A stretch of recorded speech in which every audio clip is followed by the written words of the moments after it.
Hello बच्चों, कैसे हैं आप सब लोग। बेटा, आपका पाठ चल रहा था आदमी का अनुपात, जो आपकी कविता चल रही थी उसमें आगे के आपके लास्ट में बस थोड़ी सी एक्सरसाइज रह गई है, करेंगे हम। ठीक है, चलिए शुरू करते हैं। इसमें आपका है पाठ से आगे। इसमें आपकी आपकी बात, और इसमें आपको क्या किया गया, कुछ आपको प्रश्न पूछे गए हैं। ठीक है, चलिए देखते हैं प्रश्न उत्तर। पाठ से आगे आपकी बात, तो पहला इसमें प्रश्न पूछा गया है, कोई ऐसी स्थिति बताइए जहां अनुपात बिगड़ गया हो, जैसे काम का बोझ अधिक और समय कम। ठीक है, कोई ऐसा अपने अनुभव अपना बताना है कि आपके पास तो समय बहुत कम है लेकिन काम बहुत ज्यादा। तो हम उत्तर में क्या देखेंगे कि कई बार क्या होता है, आपके स्कूल में क्या होता है कि होमवर्क या फिर कोई प्रोजेक्ट बहुत ज्यादा मिल जाते हैं। ठीक है, और आपके पास क्या होता है, समय कम होता है, और इस कारण क्या होता है, पढ़ाई और आराम का अनुपात बिगड़ जाता है। ठीक है, क्योंकि आपको फिर काम पूरा करना होता है, तो आपको क्या है, अलग से पढ़ने का और आराम करने का समय नहीं मिल पाता, तो अनुपात खराब हो जाता है, बिगड़ जाता है। तो इससे क्या होता है, तनाव बढ़ता है और जो पढ़ाई में मन भी नहीं लगता। तो इस तरह से आप अपना अनुभव भी शेयर कर सकते हैं। आगे वाला प्रश्न देखेंगे, आप अपने परिवार, विद्यालय या मोहल्ले में विराटता, विराटता हमने क्या देखा, वो बहुत बड़ा या विशाल, ठीक है, बड़ी सोच, विशाल दृष्टिकोण कैसे ला सकते हैं। तो कैसे ला सकते हैं हम लोग, देखिए कुछ इसमें पॉइंट्स हमने देखेंगे। सबके विचारों का सम्मान हमें करना चाहिए। ठीक है, और किसी को छोटा ना समझना। ठीक है, एक दूसरे की मदद करना और प्रकृति और आसपास की चीजों को साझा उपयोग में लाना, और पड़ोसी, मित्र और सभी से सहयोग बनाए रखना। तो इस तरह से हम लोग, अगर हमारी सोच इस तरह से होंगी, हमारे विचार इस तरह से होंगी, तो हम अपने परिवार, विद्यालय या फिर जो आसपास की हमारा मोहल्ला, सोसाइटी है, उसमें एक हम विशाल दृष्टिकोण ला सकते हैं, इन सब जो हमारी विशेषताओं को ध्यान में रखकर। ठीक है, चलिए नेक्स्ट हम देखते हैं।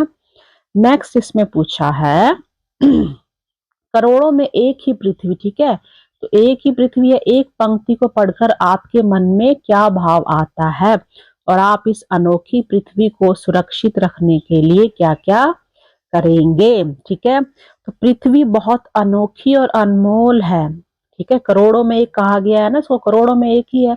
तो जैसे इसके जैसा कोई और ग्रह जो है उसमें जीवन के लिए उपयुक्त नहीं है। तो यह पंक्ति क्या है, यह पंक्ति हमें पर्यावरण की रक्षा करने की सीख देती है। ठीक है, और मैं पृथ्वी को सुरक्षित रखने के लिए क्या क्या करूंगा, कुछ हम अपने जो हमारा जैसे घर है जहां हम रहते हैं उसके आसपास से अगर हम किसी छोटी मोटी चीजों की शुरुआत करें, तो ये एक दिन आगे जाके बहुत बड़ी शुरुआत हो सकती है। ठीक है, तो हम क्या क्या कर सकते हैं, जैसे पेड़ लगाऊंगा या फिर लगाऊंगी। ठीक है, अगर आप लड़का है तो लगाऊंगा लिखेंगे। ठीक है, पानी और बिजली की बचत करूंगा, करूंगी, कूड़ा इधर उधर नहीं फेंकूंगी, और प्लास्टिक का कम इस्तेमाल करूंगी या फिर करूंगा। तो इस तरह से ये तो कुछ कुछ हमने जो लिखे हैं, बातें लिखी हैं, इसके अलावा भी बहुत कुछ है। हमारे आसपास हमें क्या रखनी चाहिए, साफ सफाई रखनी चाहिए, और किसी भी चीज की हमें मतलब जितनी जरूरत है उतना उसको उपयोग करना चाहिए, उसको वेस्ट नहीं करना चाहिए, और प्रदूषण की कोशिश करनी चाहिए कम फैले। तो ऐसी बहुत सी चीजें हैं, तो इसमें से कुछ हमने जो लिखी है, इन सब चीजों को, हम बातों को ध्यान में रखकर जो हमारी पृथ्वी है उसके लिए हम कुछ ना कुछ अपना योगदान दे सकते हैं, उसको सुरक्षित रखने के लिए। ठीक है, नेक्स्ट देखेंगे, कविता हमें अपने को दूजे का स्वामी बताती है। हमने कविता पढ़ी ना, जब मनुष्य में क्या अहंकार हो जाता है तो खुद को वह दूसरे का स्वामी उससे बड़ा मानने लगता है, तो उससे हमें क्या करती है कविता, सावधान करती है। तो आप अपने किन किन गुणों को प्रबल करेंगे ताकि आप में ऐसा भाव ना आए। अब आपको अपने अंदर कुछ ऐसे गुणों को, कुछ ऐसे विचारों को लाना है जिसके अंदर आपके मन में भी ऐसी भावना, अहंकार या ईर्ष्या की भावना ना आए। तो ऐसे कौन कौन से निम्नलिखित गुण हम प्रबल करेंगे अपने अंदर जिससे हमारे मन में ये सब भाव ना आए। तो कौन कौन से हो सकते हैं, जैसे विनम्रता, विनम्र रहना, सबके साथ अच्छे से बात करना, दूसरों के अधिकार का सम्मान करना, ठीक है, और सबके साथ मिलजुल कर कार्य करना, ये कोशिश करें आप मिलजुल कर रहने की।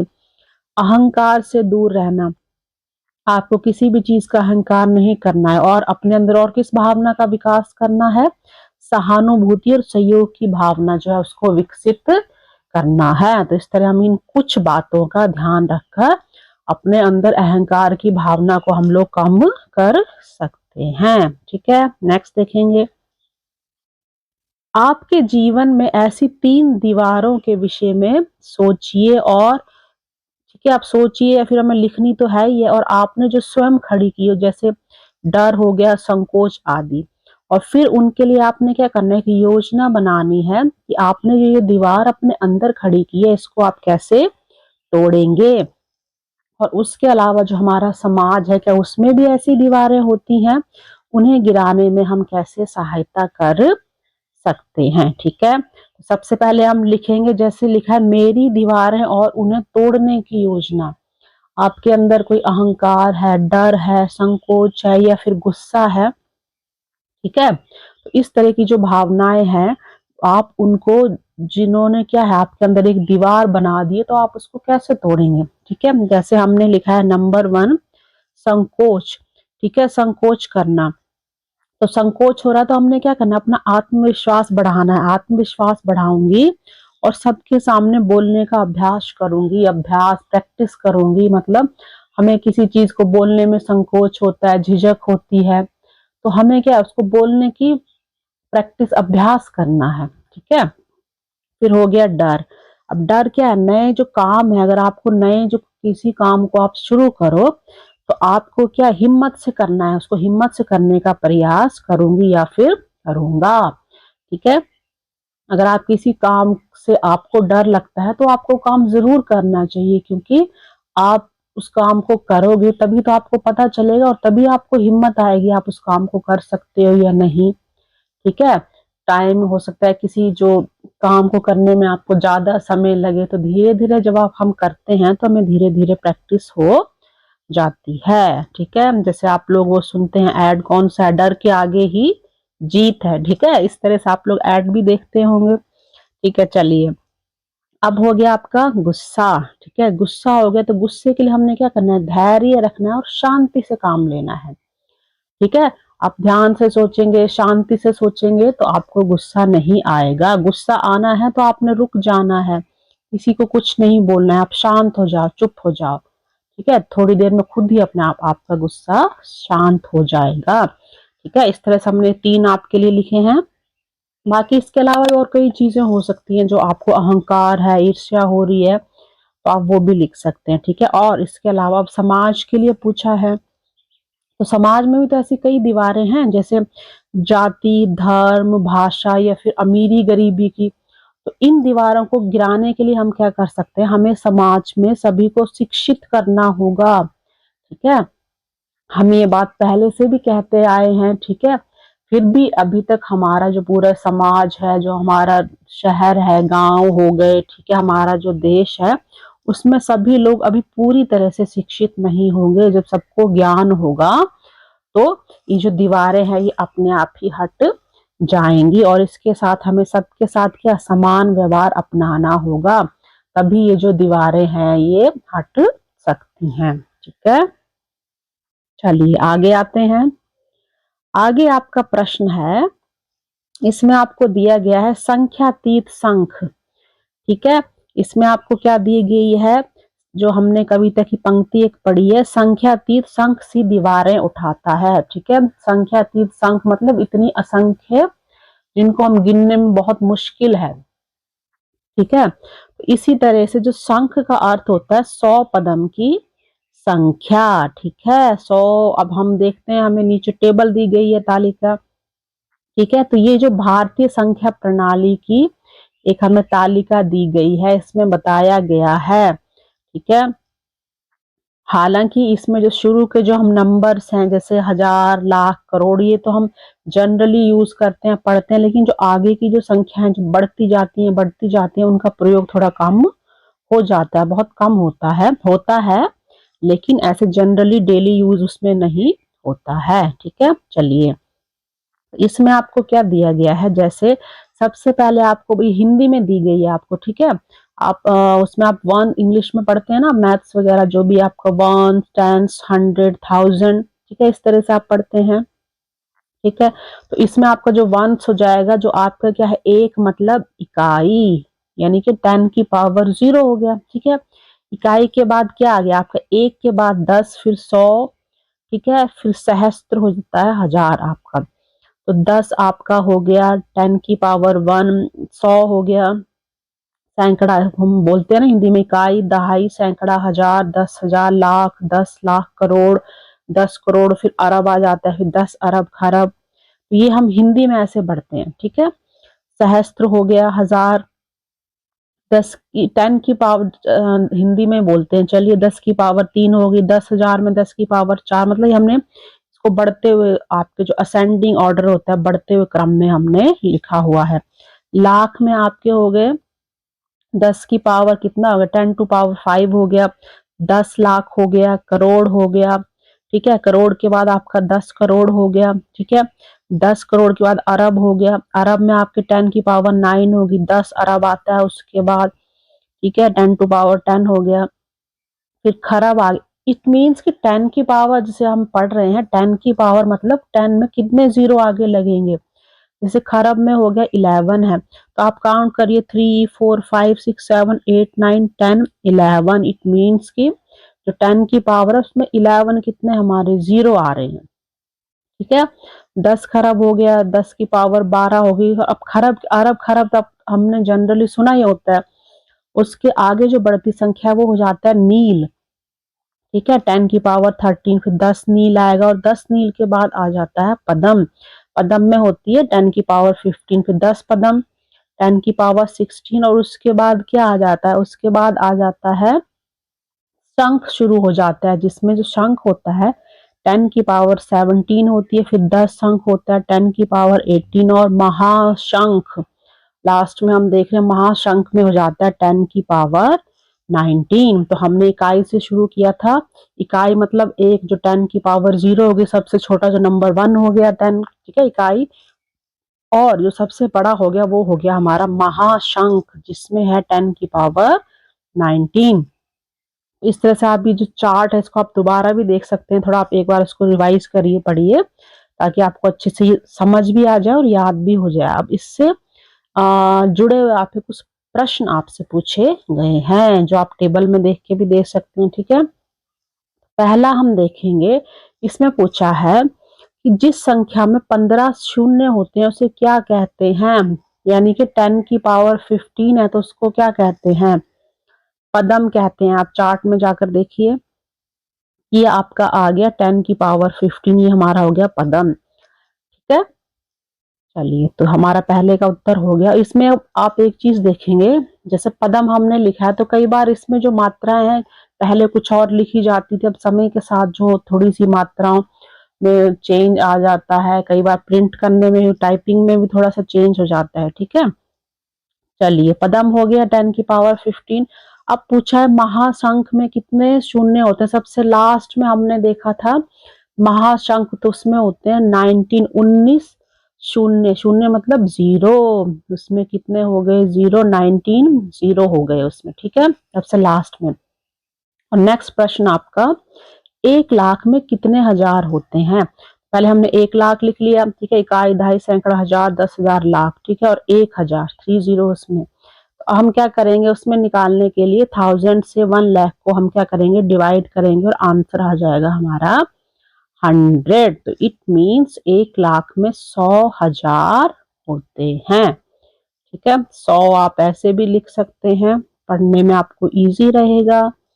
बाकी आप ऐसे तो लिख ही रहे हैं। ठीक है, तो 100,000 होते हैं 1 लाख में। ठीक है, चलिए नेक्स्ट देखते हैं। नंबर 4 क्वेश्चन है कि जो तालिका हमें टेबल ऊपर दी है उसमें सबसे छोटी और सबसे बड़ी संख्या कौन सी है। तो सबसे छोटी जो यहाँ से हमने शुरू किया था, एक इकाई, ठीक है, 10 की पावर 0, और सबसे बड़ी जो सबसे लास्ट में हमने देखी थी महाशंख, जिसकी पावर 10 की पावर है 19। सबसे छोटी और सबसे बड़ी हो गई। ठीक है, नेक्स्ट क्वेश्चन है, अब इसमें पूछा है कि 10 करोड़ और 1 अरब जोड़ने पर कौन सी संख्या आएगी। तो 10 करोड़ देखिए कितने जीरो होते हैं, 3 4 5 6 7 8, 10 की पावर 8 हो गए, और अरब में 3 4 5 6 7 8 9। ठीक है, अब हम इन दोनों को प्लस करेंगे। यहाँ पे देखिए हमने 1 अरब और जो 10 करोड़ है उनको प्लस किया, प्लस करके कितना है आप इसको काउंट करेंगे तो हमारा इसमें क्या हो जाएगा, ये आपका 1 अरब 10 करोड़ हो जाएगा। ठीक है, तो इसमें हमारा हमें जो आंसर मिला वो क्या मिला, ये देखिए ये हमारा आंसर आ गया, जिसे हम कहते हैं 1 अरब 10 करोड़। इतना जो उनको 1 अरब और जो 10 करोड़ था उसको प्लस करके आ गया। ठीक है, चलिए ये उत्तर ही खत्म होते हैं। आगे आपका है समावेशन और समानता। इसमें क्या कहा गया है कि जैसे पृथ्वी जो है अनगिनत नक्षत्रों में एक छोटा सा ग्रह है, वैसे ही व्यक्ति चाहे वह विशेष आवश्यकता वाला हो या ना हो, समाज का एक महत्वपूर्ण क्या है, भाग है। ठीक है, एक आप समूह चर्चा आयोजित करें जिसमें सभी मानवों के लिए समान अवसरों के की क्या है आवश्यकता पर बल दिया जाए, भले ही उनका जेंडर, ठीक है, जेंडर से वो क्या हो जाता है, चाहे वो मेल है फीमेल है, आय हो गया उनका, मत विश्वास, शारीरिक रूप, रंग या आकार आदि कैसा भी हो, हमें सबको समान एक साथ लेकर एक चर्चा करनी है। ठीक है, तो चर्चा आपकी हम लोग जैसे आप अपने दोस्तों के साथ कर सकते हैं, अभिभावक है, शिक्षक है, या आपके पड़ोस के आसपास के लोग हैं, उनके साथ आप एक समूह ग्रुप बना के साथ में बैठ के चर्चा कर सकते हैं। एक इसमें चर्चा करके आप एक कंक्लूड करके कुछ आप पॉइंट्स विशेषताएं निकाल सकते हैं। और दूसरा तरीका आप ऐसे लिख सकते हैं आंसर की जैसे संवाद लिखे जाते हैं। ठीक है, आप अगर 4 लोगों का समूह है तो चारों के संवाद होंगे अलग अलग। ठीक है, चलिए हमने इसमें विशेषताएं लिखी है, जैसे हमारे समाज में सभी व्यक्तियों को समान अधिकार और अवसर मिलने चाहिए, हर व्यक्ति समाज का महत्वपूर्ण हिस्सा होता है, किसी के साथ उसके जेंडर, आयु, धर्म, रंग, भाषा या फिर शारीरिक बनावट या किसी भी प्रकार की विशेष आवश्यकता के आधार पर भेद नहीं करना चाहिए, उसको अलग नहीं समझना चाहिए। ठीक है, हम सबको यह समझना चाहिए कि हमने ये कंक्लूड करके हमने ये जो विशेषताएं वो निकाली है कि हम सबको क्या समझना चाहिए कि सभी जो मनुष्य हैं वो बराबर हैं, सभी सभी जो है उनको शिक्षा पाने का हक है, सभी को पढ़ने का हक है। ठीक है, और सभी को अपनी राय रखने का आधार है, सभी जो कोई भी इंसान है वो अपनी बात कह सकता है, और किसी भी व्यक्ति को यह नहीं समझना चाहिए, ठीक है, क्या नहीं समझना चाहिए कि ये छोटा है बड़ा है, या फिर किसी को भी कम या अधिक नहीं समझना चाहिए। ठीक है, विशेष आवश्यकता वाले जो लोग होते हैं जिनको ज्यादा जरूरत होती है सहायता की, उनकी सहायता करनी चाहिए और सम्मान करना चाहिए। ठीक है, और यदि समाज के सभी सभी के लिए समान अवसर होंगे समाज में, तो तभी असली समावेशन और समानता होगी, सब मिलजुल कर ठीक है, समावेशन समाहित मिलजुल कर रहेंगे और सब में समानता संभव है। ठीक है, तो इस तरह से आप इन विशेषताओं पर क्या है एक समूह चर्चा संवाद के माध्यम से भी अपने शिक्षक के साथ या फिर अपने सहपाठियों के साथ कर सकते हैं, और हमने उनमें से कंक्लूड करके आपके लिए विशेषताएं लिखी हैं। ठीक है, चलिए समूह चर्चा आपका ग्रुप में यही है कि आप उसमें क्या करें, आप उसमें संवाद लिखिए कि उसने ये कहा उसने ये कहा, फिर अंत में आपको उनका भी एक क्या कंक्लूड करके निकालना पड़ेगा कि ये विशेषताएं उसमें हो गई। ठीक है, चलिए आगे देखते हैं, यह है आज की पहेली। ठीक है, अब इसमें आपको क्या पहेली में आपको क्या अंतरिक्ष यान दिए गए हैं और ग्रह दिए गए, इनको आपस में आपने क्या करना है मैच करना, एक ग्रह है कोई किसी भी आपकी उसके साथ मैच करेगा। ठीक है, तो इस तरह से आपने इनको क्या करना है आपस में मैच करना है। अगर ये आप अपने आप करेंगे तो बहुत अच्छी बात है, क्योंकि इससे आपका माइंड जो है वो और तेज होगा, इसमें आपको सोचना पड़ेगा। ठीक है, और फिर सोचने के बाद आपको मिलाना पड़ेगा, और जरूरी नहीं है कि ये जो ग्रह अगर इसके साथ मिल रहा है, जरूरी नहीं, हो सकता है इसके साथ भी हम मैच कर सकते हैं। ठीक है, तो अलग अलग किसी अलग तरीके से भी हम उसको कर सकते हैं। बस आपके लिए हमने थोड़ा सा इसमें कोशिश की है, हमने भी ये देखिए इस तरह से इसको मिलाने की कोशिश की है। जैसे ये जो ग्रह है इसको हमने यहाँ पे ले जाके ऐसे इसके साथ मिलाया है, ठीक है।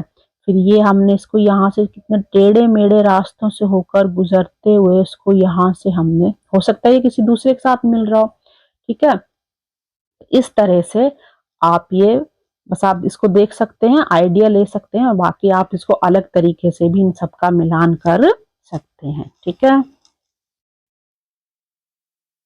चलिए आगे देखते हैं। आगे आपका है इसमें झरोके से, ठीक है। तो हमने ऊपर भी कविता पढ़ी है आपकी, तो इसमें आपको एक और प्रसिद्ध गीत दिया गया है जो गिरिजा प्रसाद शंकर जी थे हमारे, उन्होंने कहानी जो ऊपर कविता लिखी है उनके द्वारा ही ये जो क्या लिखा गया है, भावांतर गीत इसको हम कहते हैं। भावांतर गीत मतलब जिस गीत से भाव हमारे, जो हमारी फीलिंग्स है वो व्यक्त होती है, हमारी जो सोच व्यक्त होती है, भाव, उसको भावांतर कहते हैं या भावांतर गीत कहते हैं। जैसे इसमें हमें क्या है, इसमें गीत है ये प्रसिद्ध, और इसमें हमें क्या लिखा गया है कि हम अपने बारे में सोच रहे हैं कि हम क्या आगे क्या होंगे, कामयाब होंगे एक ना एक दिन। अगर हम कोशिश करते रहेंगे तो हम कामयाब जरूर होंगे। तो इसमें आपकी जो भावनाएं झलक रही हैं, आपकी फीलिंग्स आ रही है कि हम लोग सोच रहे हैं कि अगर हम बढ़ते रहेंगे, काम करते रहेंगे, मेहनत करते रहेंगे तो हम एक दिन सफल जरूर होंगे, कामयाब जरूर होंगे, ठीक है। चलिए इसको देख लेते हैं। वैसे तो आप इसको गा के भी कर सकते हैं, ठीक है। चलिए हम भी कोशिश करते हैं, ठीक है। इसमें आपका होंगे कामयाब, होंगे कामयाब, हम होंगे कामयाब एक दिन, मन में है विश्वास, पूरा है विश्वास, हम होंगे कामयाब एक दिन। होगी शांति चारों ओर, होगी शांति चारों ओर, होगी शांति चारों ओर एक दिन, ओ मन में है विश्वास, पूरा है विश्वास, हम होंगे कामयाब एक दिन। नहीं डर किसी का आज, नहीं भय किसी का आज, नहीं डर किसी का आज एक दिन, ओ मन में है विश्वास, पूरा है विश्वास, हम होंगे कामयाब एक दिन। हम चलेंगे साथ साथ, हम चलेंगे साथ साथ, ढाल हाथों में हाथ, हम चलेंगे साथ साथ एक दिन, ओ मन में है विश्वास, पूरा है विश्वास, हम होंगे कामयाब एक दिन। ठीक है, इस तरह से आप इसको गा सकते हैं। और आपने सुना भी होगा जब आप स्कूल जाते हैं तो कई स्कूल है उनमें ये भी गीत गाया जाता है, ठीक है। तो ये भावांतर गीत है, गिरिजा कुमार माथुर जी के द्वारा लिखा गया। अब इसमें आपका क्या है, आपका ये पार्ट ऑलरेडी खत्म हो चुका है। लास्ट में इसको आपको दिया गया है साझी समझ। जो गिरिजा कुमार माथुर की जो अन्य रचनाएं, आप क्या करिए, लाइब्रेरी जाइए, पुस्तकालय, इंटरनेट पर खोजिए और उनको अपने क्लास में पढ़कर सुनाइए या बताइए। जैसे इसमें कौन कौन सी दी गई हैं, हम होंगे कामयाब आपने ऊपर भी पढ़ लिया है, इसका आपको यूट्यूब लिंक दिया गया है, ठीक है। उसके अलावा आपका गीत है, उसके अलावा कल्पना जो सितारों में खो गई, सुनीता अंतरिक्ष में, ब्रह्मांड और पृथ्वी, हौसलों की उड़ान, मंगलयान, ठीक है।